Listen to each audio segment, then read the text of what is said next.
All right, hello everyone, and welcome into the next session of the 2024 Strategy and Planning Series. We are here today with live Teardown, an enterprise demand generation planning masterclass. My name is Kelly Linsnow, and I'm the editor of Demand Gen Report, and I'll be moderating this session today. Before I welcome in our speaker today, I have a few housekeeping items to run through first. So, like I just mentioned, I'm the editor of Demand Gen Report, an online media outlet dedicated to B2B professionals. We provide a variety of resources covering the latest trends in sales and marketing, including special reports, news updates, contributed articles, and webinar series, much like this one, among other things. Once we wrap up here, I'd encourage you to visit demandgenreport.com to explore what we've been working on. And while you're on site, don't forget to sign up for our weekly email newsletter, where we conveniently deliver a recap of all of our recent content straight to your inbox. And now I'm super excited to announce that we are headed back to Scottsdale for the 2025 B2B Marketing Exchange West event. The B2B MEX team is already hard at work crafting the agenda, and registration is now open. Be sure to visit b2bmarketing.exchange/west to reserve your spot today. And then we are hosting today's session on the On24 platform, and I'd like to quickly walk you through a few key features. So first, I'd like you to take note of the Q&A widget, which you can use at any time to submit questions throughout the session. We've set aside about 10 minutes at the end for the Q&A, so feel free to chime in. And then next, I'd like to highlight our resource section. We've made a variety of resources available for you, so I'd encourage you to click around and check it out. And then we also have our survey widget, which will automatically pop up when we finish here, but you could also fill it out at any point to provide feedback on this session and the series overall. And then we are recording today's session, and we'll send the recording to you shortly after we wrap up here. Okay, it's finally time to meet our speaker today, Ross Howard. As the product marketing director at Inbox Insight, Ross specializes in creating strategic engagement solutions for B2B marketers. He enthusiastically discusses how content, data, and buyer behavior align to drive growth for companies. Ross is obsessed with all things marketing technology and the burgeoning AI content revolution. He has worked in roles across sales, marketing, and product management, all focused on helping companies deliver accelerated growth. So it is clear that we are in great hands today. So Ross, want to take us away here? Thank you, everybody else, for coming as well. I'm really excited for this session. I think it's going to be great. So, an enterprise demand generation planning masterclass. I'll let you be the judge of that. But what we really wanted to do today is give you a framework for planning your demand generation for 2025 and a few tips along the way. Why I think that's important is growth is getting hard. Sales pipelines are stalling. Cut-throughs difficult, alignment's getting more difficult as fingers get pointed. This is data from Ebster and Pavilion for their state of sales, which gathers together real feedback from chief revenue officers about how they're doing. And it stood out to me as something that is, I'm hearing anecdotally from our customers, that the finger is getting pointed at marketing as the people that can change the game here. Like, how can we improve the pipeline that we are feeding sales, and how can we turn it around? Well, we're going to talk about that today. So what we'll cover in the session is how to set goals, how to identify your ICP, how to size your available market, how to use intent data to drill into that market, and then running integrated programs to reach and convert people while we jump in and out of real-world examples. And that real-world example is not quite a real example because of NDAs and not wanting to share any sensitive client data. So we've made an anonymous company, Acme Cybersecurity, and I want you to use your imagination, right? You are now the marketer at Acme Cybersecurity, and you're facing up to a big challenge. Sales is slowing in both your core USA region and field markets due to economic pressure and budget cuts. And so you need to be looking at a localized strategy to support those global teams, increasing sales velocity and good fit leads that are going through to your departments.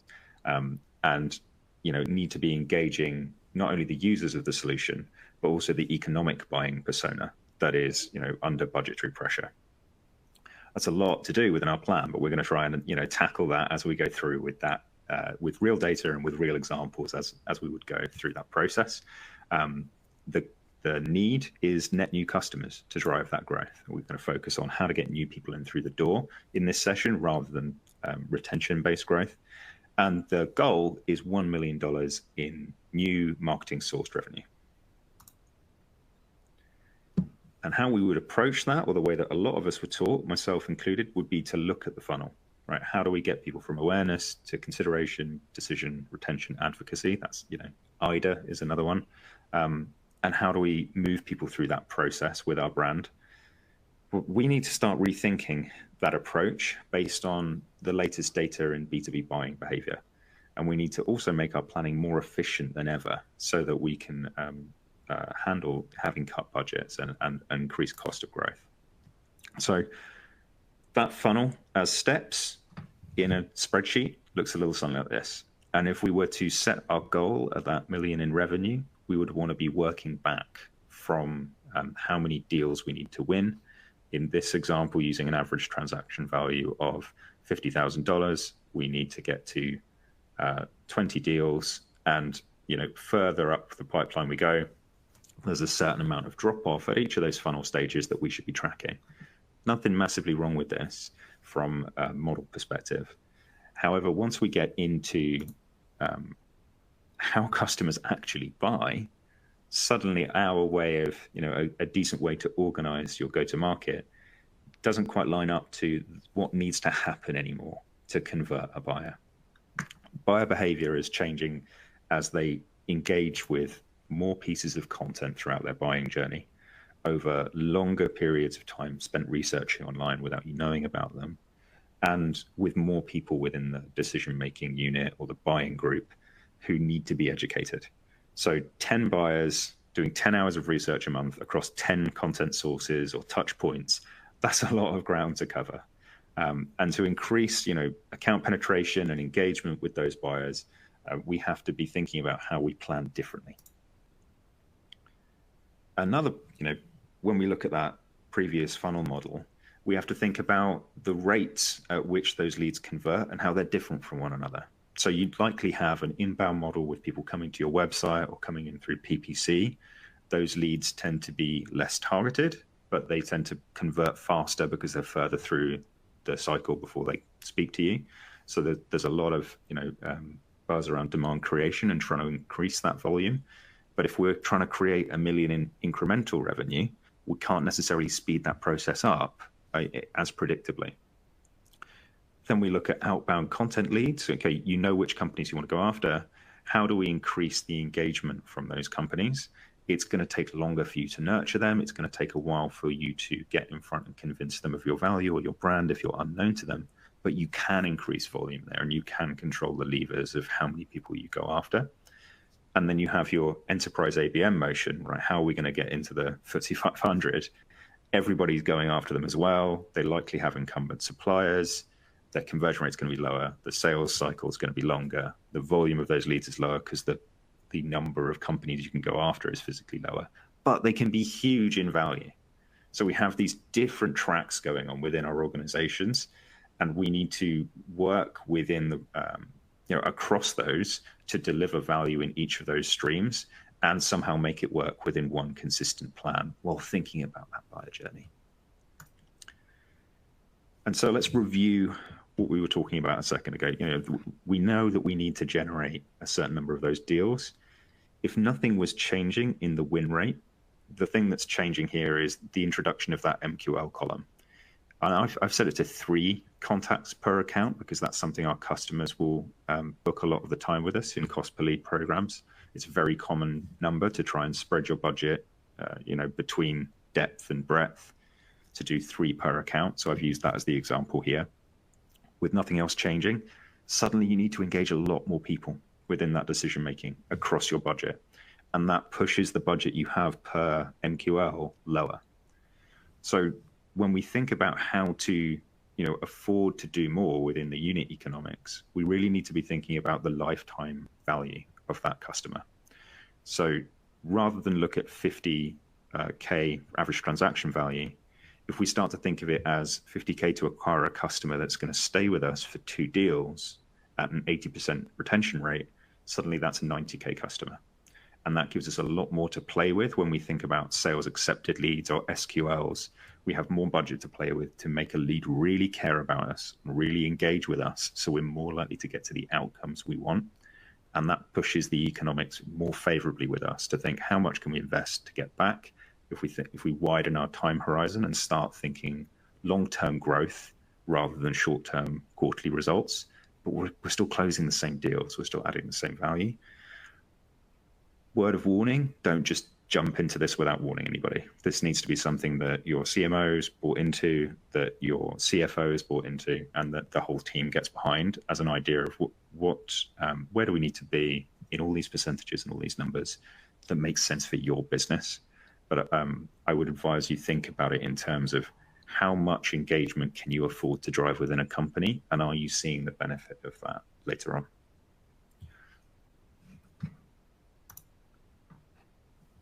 Okay, so we know that we need to generate 20 deals.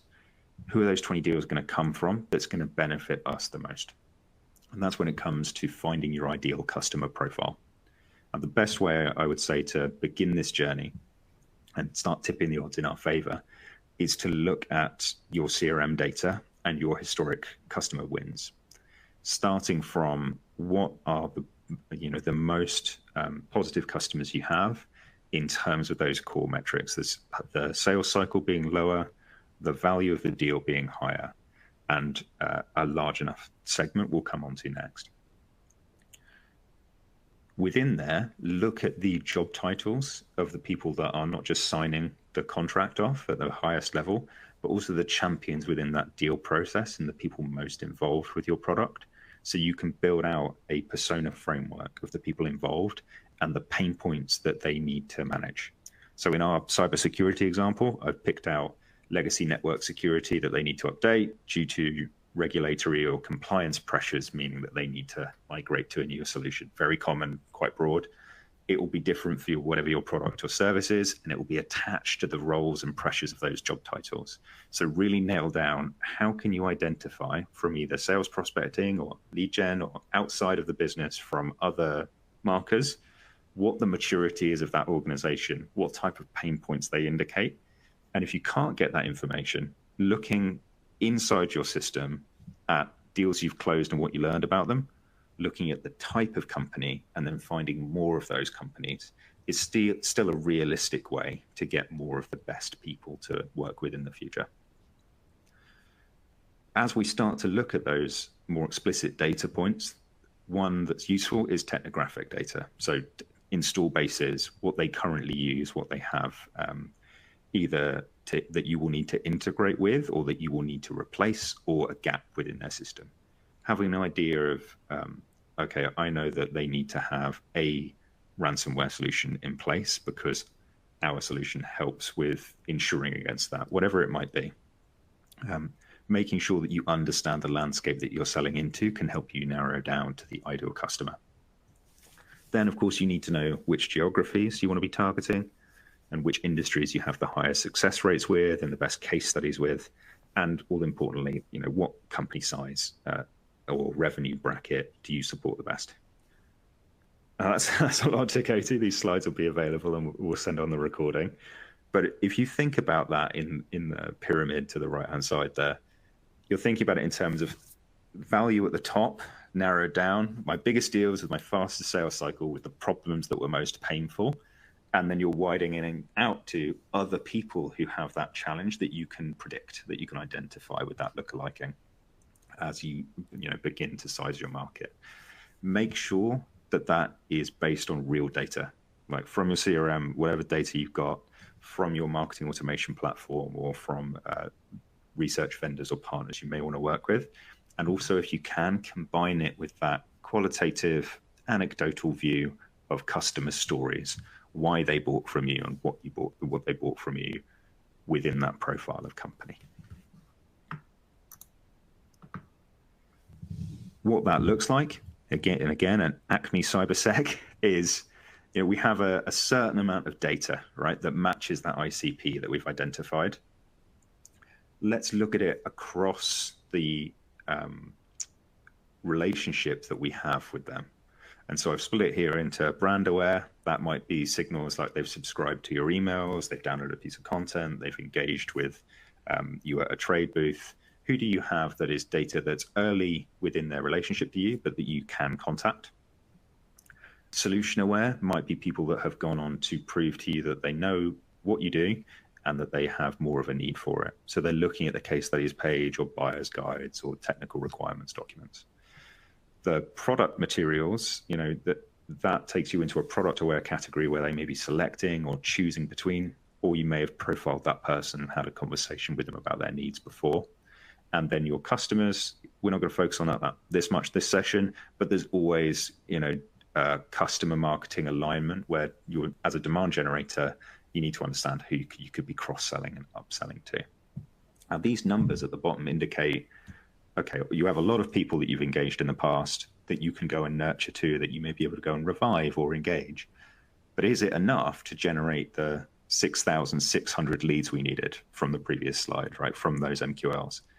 Unlikely. At a decent open rate, click-through rate, and across the different digital devices you could reach, just farming that audience is probably not going to get you to target. So now it's where you should start, but you need to think about who is out there that you could reach. And then you have the opposite problem. There's too many people to go after, right? If you have, even with your ideal customer profile, there is a lot of ground to cover, and you've got to choose in your planning for next year where the best accounts are and how you can find those individuals that you can have sales conversations with. A model that I like for this is looking at total addressable market and then drilling down into a serviceable addressable market, which is of that TAM, who is it that you can really help the most based on those ICP signals and the type of company size, type of maturity that you have. And then within that, what's the realistic segment that you could obtain? So your serviceable, obtainable market is understanding what's reasonable with your budget that you have and forecasting the number of deals that you're going to land against it. What's the right size of companies for you to be going after to create the deal flow that you need? So let's look at that as an example. So this is database queries that I've pulled against the ICP that we've been talking about in terms of 500 plus employees, IT security or network security specific job titles within the regions that we discussed. I've left out technographic for now because there are a lot of solutions that the vendors this was based on sell. What contact data is available is not necessarily, you're going to have to go to a partner potentially or a database vendor or use somebody else to get this information if you don't have it within your company already. But it's a really important part in the planning process to know what is reasonable and know how many people are actually available for you to go after. So with these counts, we can see that actually 70% of the addressable people that are relevant to us are below the decision-making threshold that we care about. We want to be communicating to at least managers for this campaign in order to generate sales conversations from that demand. And so we know we're focusing on 30% of the audience. And then in terms of our regional or field campaigns, we have, we can size the market more accurately across which countries hold the highest opportunity for us or how much penetration we need into supporting a niche European market. So good news, right? We have enough data out there to run a program to hit the lead volume that we needed to hit target. The next question is going to be, how do we get to the best leads from that 6,600? Intent data, I'm going to redefine it quickly because there's a lot of vendors out there pushing different types of intent data that are gathered in different ways with different algorithms. A useful way to think about it in customer conversations that I've been having is buyers researching your topic area on your website or other websites. The signals that they create, group together, that's intent. It breaks down into proof-based, they did that exact person did that, they have those history of those actions, or probability-based. It's highly likely that they are interested in that topic area. And that can be based on AI, machine learning, lookalikes, any of these clever modeling technologies that are available from ourselves and others. Those are there to help you to predict the interest levels and intent of a company in order to generate those best leads. Mixing that in with the proof is always best.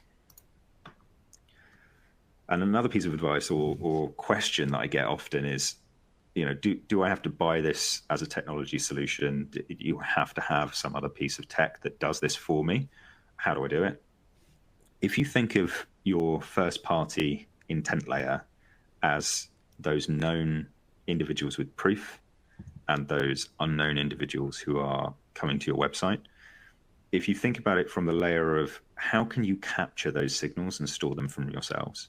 So companies hitting your website, if you're using any of the tools that use IP address matching or a data graph to say these are the companies that visited your website, if you can store that information, you can use that as sales triggers, as planning tips, as a way to recut your data in your CRM or your marketing automation platform. And it gives you knowledge about the quality of traffic you're driving to your site and to your content.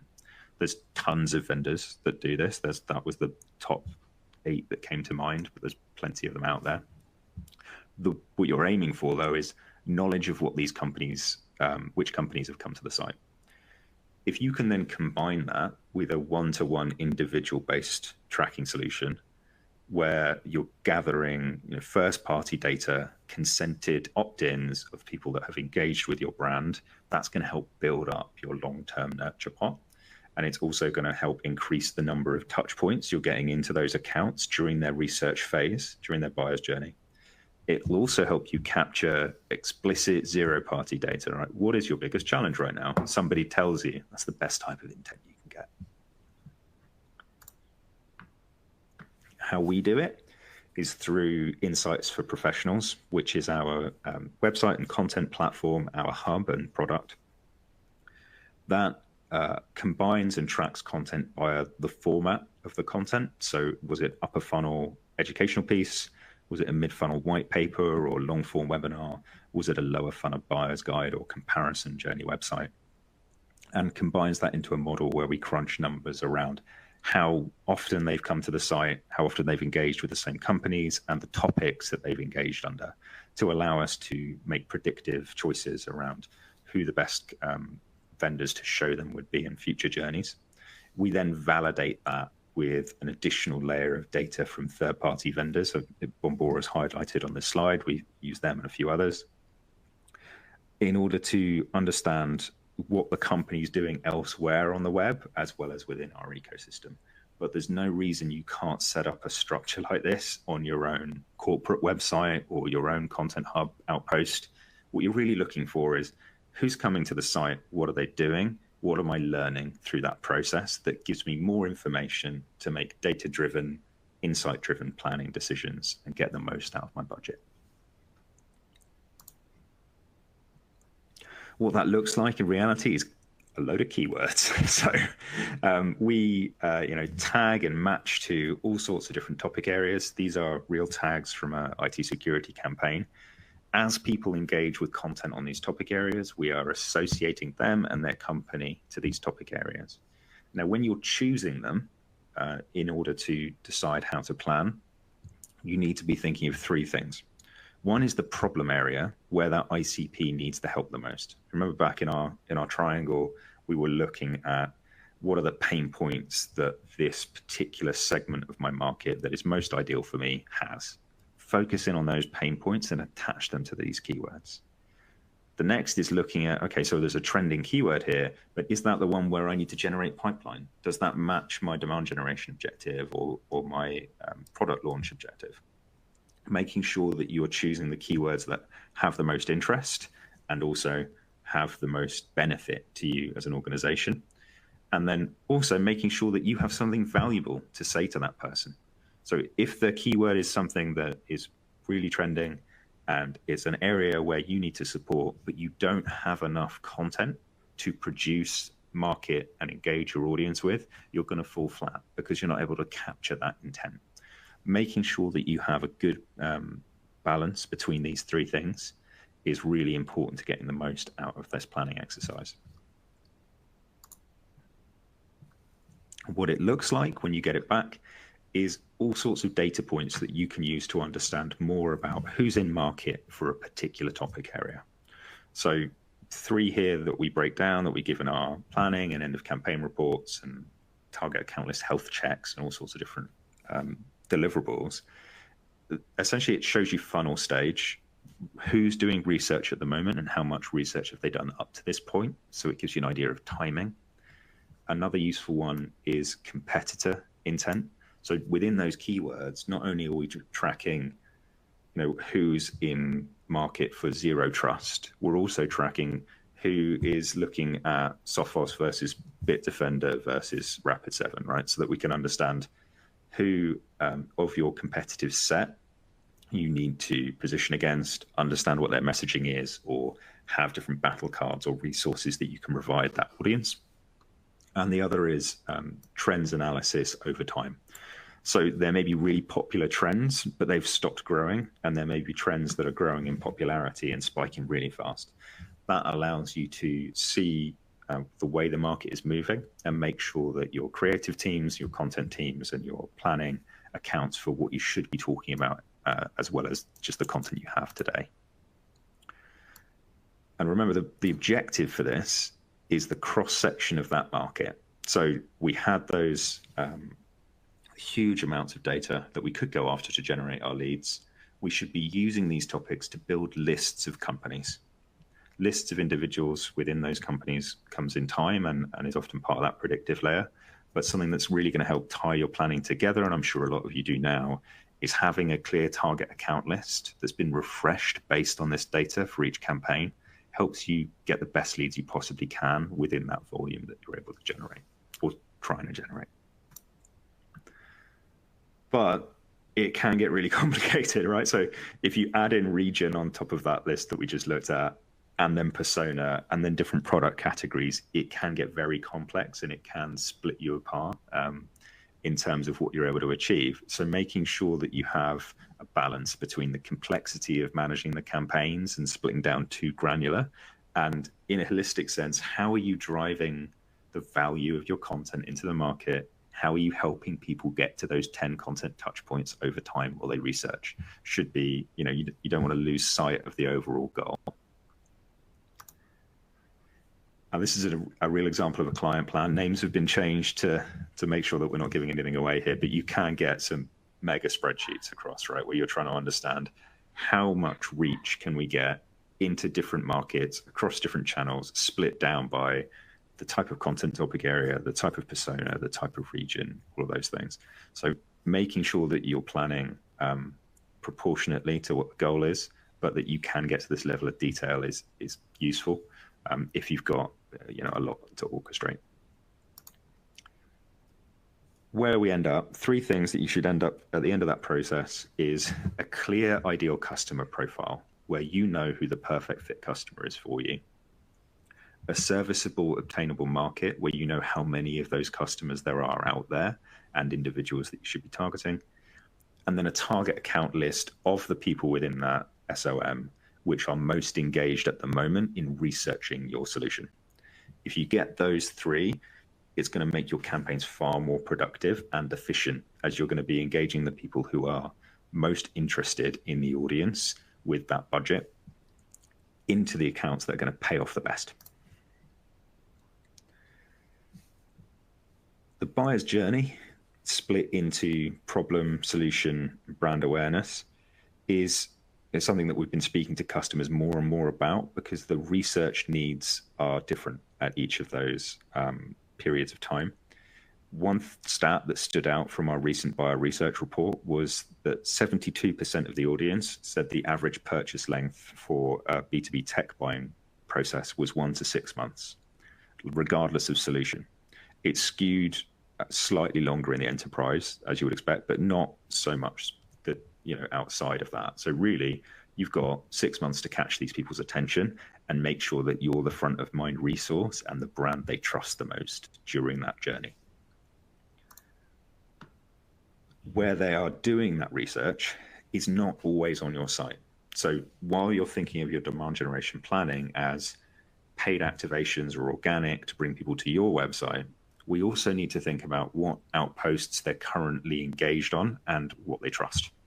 So as part of the research, we asked the audience, which social platforms do you use for work-related content? Now, unsurprisingly, LinkedIn is the top platform for work-related content because it's this whole thing. But what was really interesting to me was how high Facebook and YouTube were within that. And the targeting capabilities within those platforms and the remarketing capabilities within these platforms are really quite good. They're improving all the time. So as you think as a B2B marketer about your plan, don't be afraid to put B2B content in what might be a downtime or B2C environment, because really those professionals are still within your ICP, they're within your SOM, and they care about work even out of hours, which is available in the link tech report as well. So having a look at what those other social profiles are will give you a mix of channels that can drive down your media cost and increase the amount of touch points you can get against the audience. The other places they're spending their time is third-party impartial environments. So if there are publishing environments where people are going to, where they trust resources, or where they can compare brands across in the same environment, they can see lots of content from lots of different brands. Sponsoring those environments, partnering with them, gives your brand additional trust because they're already trusted more than a vendor, and also allows you to access an audience that you otherwise couldn't generate leads from. So that additional value of increased trust and increased reach is really helpful for delivering those demand gen campaigns. Once you know which outposts your audience spends your time on and where you want to try, we have to think about how much content do we have to distribute to these people. So auditing the different types of formats of assets you have across the different stages in that buyer's journey, and also for the different personas within your buying group, is a really important part of the planning process. I'm not going to spend that long on it today, but making sure that you have enough content to fit each of their information needs about the different product lines, topics, and people you need to speak to will help you balance out and engage more people of the different group that you are going to need to ultimately make that purchase decision. The other thing I would say here is don't forget about localization, right? If from our objectives before we were targeting Germany, France, Netherlands, localizing is really important for increasing your cut through, as well as making better relationships for the salesperson to follow up with. It shows you care about their market, and it also boosts all of your stats. So it's a really vital part of the planning process to audit how are we saying this to people, and do we know enough about that local market? Then when we think about that content process, how can we execute and push the content to market? Content syndication is a mainstay of a lot of plans still. There has been murmuring of moving away from MQLs, but actually a lot of the customers that I speak to not only still have it in the plan, they still rely on it because it's a really firm signal that somebody is interested in a topic area and you actually know who they are. The other ABM tracking that we talked about earlier is good for understanding which companies are in market and giving your sales team signals to action. But a lot of those sales teams aren't sure what to do with a signal, and they still have to break in cold to a company that might not want to talk with them yet. So but by combining your target account list with making sure you're generating a certain amount of content engagement with an email address attached to it, with additional profiling questions attached to it as to what they care about, is still a really rich way to get attention from that company, leads to begin to nurture, and extra data about what that company cares about so that you can do better nurture programs and make that company more engaged as time goes on. Integrating that into a full funnel program across multiple channels is going to get you better results. What that looks like for us is multi-touch integrated nurture. So what I mean by that is people that come through to your landing pages, people that download the content, engage with them across the multiple channels where they spend their time and the email addresses that you can reach them with. And once you get that action, don't stop there. Make sure that you are not only delivering them email drip feed and social selling, but you're also using your paid layer to reach other people from within that company that you need to engage, because you have a strong signal that someone there is interested. We need to think about how we can widen that out to the other people within, the 7 to 10 people within that decision-making unit on average, that can be way, way more, that you need to cover to get groundswell and to get them talking about you and to get that whole company trusting you. Making sure that you have integrated campaigns is the best way to do that.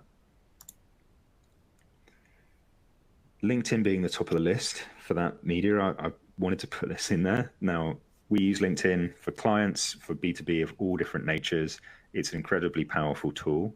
But if you are just using that to try and hit that lead volume, it can spiral costs quite fast if you are going cold to the audience. So what we've found is that if you can build in a layer of engagement on other channels first, the account-based engagements, people reading your content coming to the website, the lead gen-based engagements as they download assets and fill in forms for you, and use that to inform the LinkedIn remarketing piece, you will see much better engagement from that. And you also won't skew your plan towards over delivering, because you can't frequency cap on LinkedIn and you can't day part it.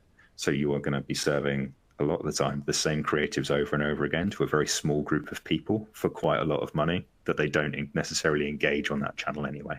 It's far better to use it as a holistic engagement and education play around channels designed to chip away at your lead gen target. And then what do we get from the display media part of this? Display allows you to deliver highly targeted, highly trackable impressions at high volume. So the ability to get more and more brand touch points in front of the audience is a benefit from that channel. And it's now baked into a lot of account-based marketing solutions for that reason. However, we see that we beat those benchmarks that you can get, just running ads to the audience, if you, again, combine it with full funnel delivery next to really valuable content. So this is an example of an IT security campaign that we're running. We can see top performing accounts by the number of impressions we've delivered to them and the number of clicks we've had, top performing banner sizes and creative sets that we've used to engage the audience. This is the breakdown that I would advise that you have so that you can see how to optimize and improve over time, but on the messaging you're delivering to the audience, but also to feed back to sales and back to the marketing team around how to double down on the accounts that are clearly most interested or most reachable so that you can engage them further.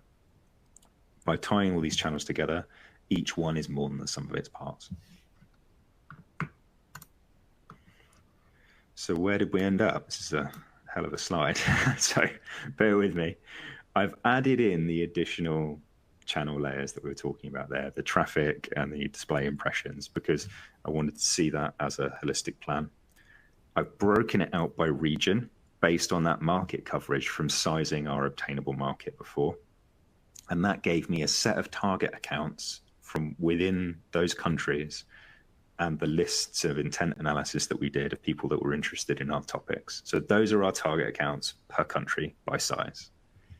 Within there, we know how many of those accounts we're going to aim for 15% of the total list size that we're going to try and reach and convert leads from. And we're going to aim for 3 leads per account. And we're going to aim to get 20% to download additional assets. Right. That overall increases the cost, right? We're generating more engagement per account. So our overall media spend goes up a bit, but actually the additional lifetime value that we get back and the additional engagement from those accounts more than pays it back. So what, ideally by going after companies with bigger deal sizes historically, looking for those within our ICP, we expect to increase the average transaction value of the deals that we get from companies that we've closed during this process. As we look at engaging more people within the buyers committee, we look at increased win rates because we've educated more of them and more of them trust our company. So we should be watching the drop off between SQL negotiation. That should improve as well, right? As there are less blockers and more people within the company are more engaged, the time to close deals comes down, more deals close. And as we look at, how can we increase engagement without increasing the cost per sales accepted lead, we can be more efficient with that spend. And our sales accepted leads cost stays roughly the same. But the good thing is our revenue here doubles. Because we made those improvements to the amount of win rate and to the average transaction value, we get 2 million instead of 1 million. That's what we're all here for. So the idea of this planning session is if you can engage people multiple times within an organization, if you can change your demand generation planning based on what will enable buyers to make good decisions with you, you're going to see that uptick within your end results. And I think I should take a breath. That's it from me, Kelly. Yes, that was an awesome presentation. Thank you so much for sharing that with us. You did spark some great questions as they were coming in. So we're going to move over to our little Q&A portion. So the first question that I grabbed for you is, how can I better understand the specific pain points of my ideal customer profile? Oh, that is an excellent question. So pain points within the ICP, some people split this apart, but I actually think they're quite tied together. So developing personas of who buys from you and who needs your solution the most is really important. Having a document or a data-backed artifact in the business that says, these are our customers and this is usually what they suffer from is really important. That can change, and certain problems increase in frequency depending on the type of company, because they all share things that are in common.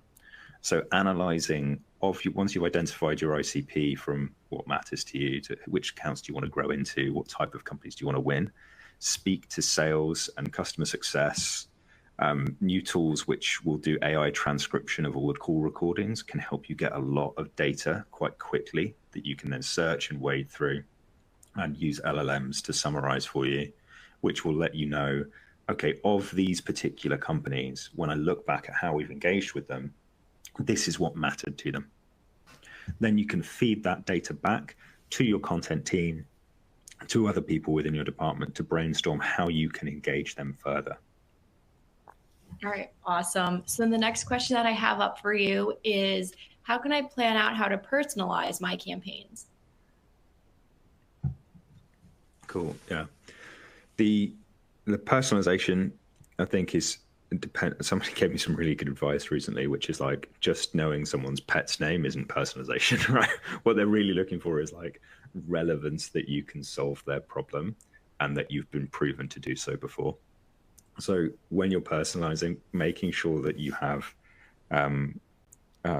personalized the message that you send out to them, the destination that they're going to, based on what's actually likely to matter to them as a segment, as well as, changing the imagery on your landing page to be about their industry, or changing the website automatically to say which company they've come from. That stuff, it has, it does prove to increase your effectiveness of conversion. But really, like, it's about increasing the likelihood of relevance and having great examples. If you can then take those great examples that break them into segments and match it against the nurture pathways that you're using, that makes it more tangible, right? Okay, a company comes in of this industry. Here's my content lined up that I know those industries care the most about. These are the people that I'm going to deliver it to across their company. If you get too complicated with that, it can become quite unmanageable in your CRM workflows and in setting up loads of different line items in your DSP, and it can be hard to manage, right? So try and find a balance of 2 or 3 personas that really matter in 2 or 3 types of company and start from that. All right, perfect. And then the next question I grabbed for you is, how should I tailor my demand generation strategy to meet the needs of different regions? Yeah, I think speak to your people in those regions and the customers in those regions would be my advice. Get really close to the people that are in either your field marketing team, if you have them, or event marketers that go there all the time, or the sales teams in those regions, because it can be, there may be different language or messaging that you could be using for that region that's going to really help increase your campaign performance. Or there could be stuff that a translation agency or machine translation isn't going to pick up. Like, certain people within the German market will use a lot of English loan words if for some topic areas within B2B, and not within others. They'll have their entire own way of speaking about that. We didn't know that until we hired somebody into the copy team from Germany. There are ways that you need to sort of have that regional and national localized insight that's going to really help you speak like you are part of that world. Having either partner organizations or people that can support you through that process to customize and localize your content and translate it where it matters is really helpful, because it enhances your credibility, and they likely already have an audience there that they can engage on your behalf. And another thing I would say is like at least translate the like ads, right? At least translate the email copy. We still get given quite a lot of content where the brand doesn't have the time or the budget to translate the full white papers. They don't necessarily have a subject matter expert that's going to film the whole webinar in French, right? Who's from that market. That's understandable. But try and at least reach and communicate to that person to, grab their attention in the language that they're most comfortable in. All right, perfect. And then we are coming up on time, but I want to grab just one more question before we sign off for the day. And that one's going to be, how can I improve campaign visibility and performance when working with third-party lead vendors? Well, that's a kick-ass question. So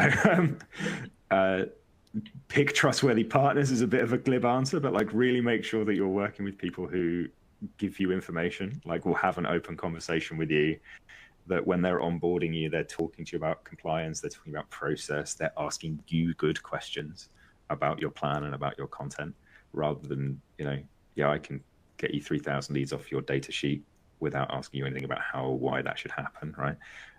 Making sure that there's that connection and partnership and transparency is really important.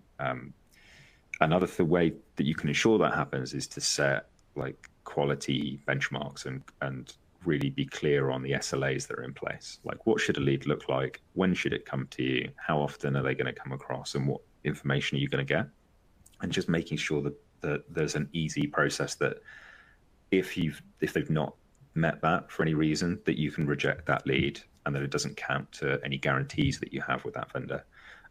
Having a really clear set of rules around what good looks like will help you both be more comfortable, and it will help make your campaigns better over time. And another thing I'd say with that is looking at your own lead scoring internally. If you have lead scoring set up in your CRM or marketing automation, can help work out, do these leads look like they're going in the right direction over time and going to convert? Otherwise, we provide lead scoring with our leads to help customers decide how to nurture them and which ones to prioritize, and help them partner with their sales team so that they can have an educated conversation around what is that quality, what is that performance, and making it visible to not just marketing, but the wider revenue team to see what they should be doing and make sure that they're driving meetings, pipeline, revenue. All right, perfect. So unfortunately, we are out of time for questions, but if you submitted one and we didn't get to it, don't worry, we will provide follow-up answers via email. So that is a wrap here. Before we sign off, I would like to remind everyone once again to please take our survey so we can continue to enhance these events and tailor them to your liking. Again, thank you all for tuning in today, and another big thank you to Ross for that awesome presentation. We do have another session airing shortly, so I hope to see you all over there. And if not, I hope you all enjoy the rest of your day.